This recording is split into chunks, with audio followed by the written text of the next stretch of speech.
Welcome to another episode of Stand Tall, everyone. It's October 8th. We're going to dive right back into The Art of War, the Army on the March, verse 34.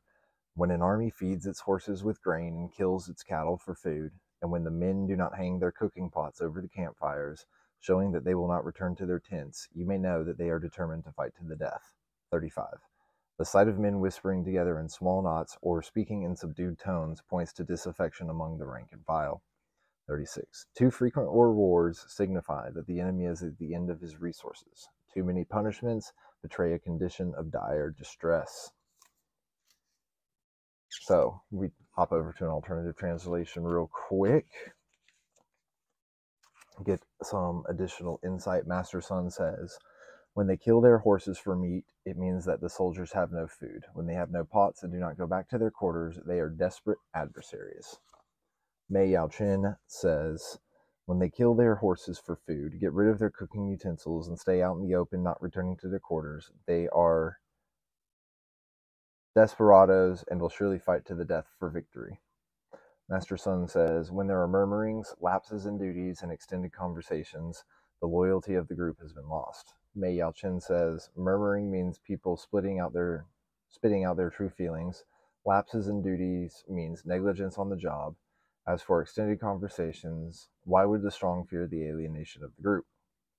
Wang Chi says to this that murmurings describe talk of true feelings, lapses in duties indicate trouble with superiors. When the military leadership has lost the people's loyalty, they talk to each other frankly about the trouble with their superiors. I think that just means just listen. Master Sun says when they give out numerous rewards, it means they are at an impasse. When they give out numerous punishments, it means they are worn out. Dumu says when the force of their momentum is exhausted, they give repeated rewards to please their soldiers, lest they rebel en masse. When the people are worn out, they do not fear punishment, so they are punished repeatedly so as to terrorize them. Mei Yao-Chen says when people are so worn out that they cannot carry out orders, they are punished again and again to establish authority. Almost seems counterintuitive. All right, let's go over to the Daily Stoic, October 8th, and see how East and West can meet. October 8th out of the Daily Stoic by Ryan Holiday and Stephen Hanselman. A higher pleasure. Yes, getting your wish would have been nice, but isn't that exactly why pleasure trips us up? Instead, see if these things might be even nicer. A great soul, freedom, honesty, kindness, saintliness. For there is nothing so pleasing as wisdom itself, when you consider how sure-footed and effortless the works of understanding and knowledge are. Marcus Aurelius, Meditations 5.9. Nobody can argue that pleasure doesn't feel good. That's pretty much what it does by definition. But today, Marcus Aurelius is reminding you, just as he reminded himself, that those pleasures hardly stand up to virtue. So we can stop there, right? So the pleasures of rewards just discussed in Sun Tzu, if they're giving out these rewards so frequently, these pleasures to their troops because they're running out of resources to keep loyalty, it's just keep that in mind as we move forward. The dopamine rush that comes from sex is momentary. So is the pride of an accomplishment or the hearty applause of a crowd. These pleasures are powerful, but when they wear off and leave us wanting more, what lasts longer and remains more within our circle of control? Wisdom, good character, sobriety, and kindness.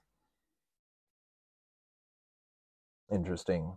So almost if we reverse engineer this, these pleasures, they leave us wanting more, and if we break that back down and reverse it back into what's happening amongst the troops, the discipline, if they're worn out and they can't carry out their duties, or the numerous rewards, it means they're at an impasse. Murmurings, talk of true feelings, lapses in duties.